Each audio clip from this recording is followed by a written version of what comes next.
여러분이 다시 채널을 찾아주셔서 감사합니다. 친구 여러분, 며칠간의 화성 궤도 활동 끝에 중국의 착륙선이 2021년 5월 15일 새벽 붉은 행성 표면에 공식적으로 착륙에 성공했다고 합니다. 이것이 사실이라면 중국은 미국에 이어 화성에 착륙한 두 번째 국가가 되는 셈입니다. 하지만 이 충격적인 사건의 세부 내용을 파헤치기 전에 잠시 시간을 내어 과학과 우주의 발견 채널의 구독 버튼을 눌러주세요. 가장 흥미롭고 미스터리한 천문학 지식을 놓치지 않고 받아보실 수 있습니다. 현재 중국 국가항천국 CNSA는 이 사실을 아직 공식적으로 확인하지 않았습니다. 오직 중국의 관영 방송망인 CGTN과 마카오 과학기술대학교 연구원들만이 이 사건을 공식적으로 알렸을 뿐입니다. 도대체 진실은 무엇일까요? 오늘 영상에서 함께 그 실체를 파헤쳐 보겠습니다. 중국의 텐원 1호 탐사선은 화성을 정복하겠다는 야망을 품고 2020년 3월 27일 지구를 떠났습니다. 그리고 2021년 2월 10일 텐원 1호는 화성 궤도 진입을 위한 브레이크를 밟는 데 성공했습니다. 이 사건은 중국 우주 정복의 중요한 발걸음이자 중국을 붉은 행성 궤도에 진입한 6번째 국가로 만들었습니다. 물론 이번이 중국의 첫 시도는 아니었습니다. 기억하시나요? 2011년 러시아 로켓에 실려 발사되었던 화성 궤도선 프로젝트는 비참하게 실패했고 지구 대기권에서 불타 사라졌습니다. 하지만 이번에는 그 어떤 실수도 없었다고 그들은 주장합니다. 탐사선은 보란듯이 화성 궤도에 안착했습니다. 이번 임무에서 중국은 텐원 1호 궤도선 외에도 착륙선을 화성 표면에 내려보내 과학 연구를 수행할 계획이었습니다. 그런데 나사와는 달리 중국은 우주선에 대한 정보를 철저히 비밀에 붙이고 있습니다. 당초 계획대로라면 베이징 시간으로 5월 15일 새벽에 착륙을 시도했어야 합니다. 하지만 착륙 직전까지 중국 국가항천국은 침묵을 지켰습니다.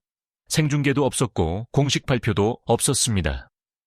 그들의 웹사이트에는 5월 15일에서 19일 사이에 착륙이 적절할 것이라는 짧은 요약문만 덩그러니 있었을 뿐입니다. 미국과 유럽의 유명 과학 웹사이트들조차 아무런 정보가 없었습니다. 도대체 왜 이렇게 철저히 숨기는 걸까요? 그러다 현지 시간으로 2021년 5월 15일 오전 7시 22분 마카오 과학기술대학교 우주과학연구소가 트위터를 통해 텐원 1호의 착륙 성공을 알렸습니다. 착륙 지점은 서경 109.7도, 동경 21.1도이며 목표 위치에서 40km도 차에 떨어지지 않은 곳이라고 합니다. 트위터에는 시뮬레이션 이미지 한 장과 자세한 내용은 나중에 업데이트하겠다는 메시지뿐이었습니다.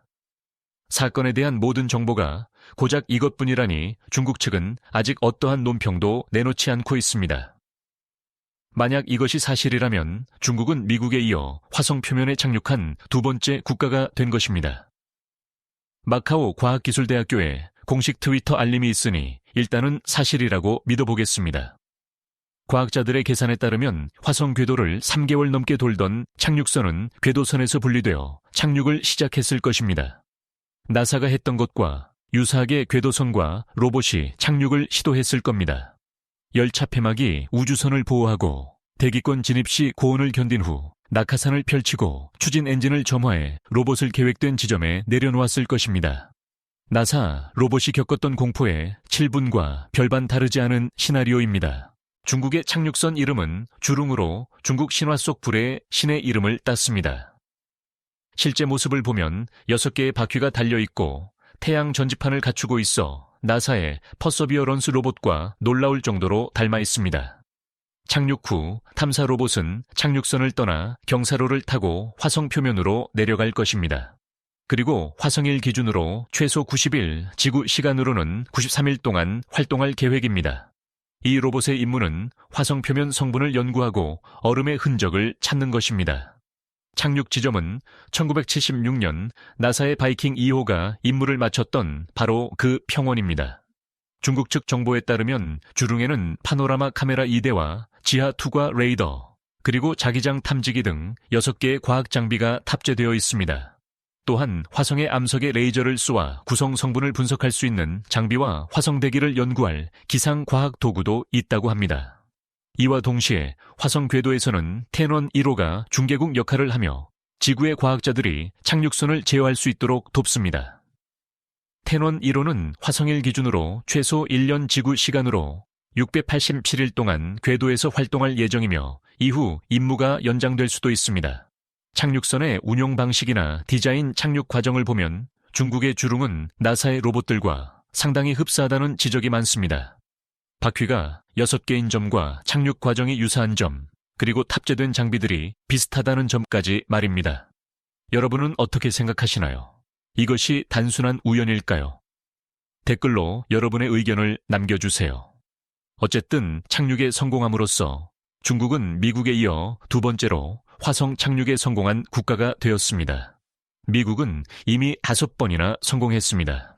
반면 러시아의 로스코스모스는 실패의 쓴잔을 마셨고 유럽 우주국이나 인도 아랍에미리트는 궤도 진입에만 만족해야 했습니다. 중국이 우주 정복의 신흥 강자인 것은 부인할 수 없는 사실입니다.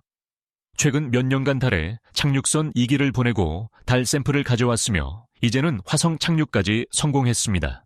이는 분명 중국에게 기억될 만한 이정표입니다. 여기서 멈추지 않고 중국은 2028년에 화성 샘플을 지구로 가져오겠다는 야심찬 계획을 세우고 있습니다. 그 누구도 성공하지 못한 임무입니다. 공교롭게도 같은 해인 2028년에 나사와 유럽 우주국도 화성 샘플 반환 임무를 계획하고 있습니다. 이것은 화성 정복을 위한 새로운 우주 전쟁의 서막일지도 모릅니다. 중국의 성공을 일단 축하하며 인류가 우주 정복에 한 걸음 더 다가설 수 있기를 바랍니다. 오늘 우리는 중국의 화성 착륙선 성공에 대한 미스터리한 이야기를 나누어 보았습니다. 이 영상이 유익했다면 좋아요를 누르고 과학과 우주의 발견 채널을 구독해 우주의 더 많은 비밀을 함께 파헤쳐 보시죠. 시청해 주셔서 감사합니다.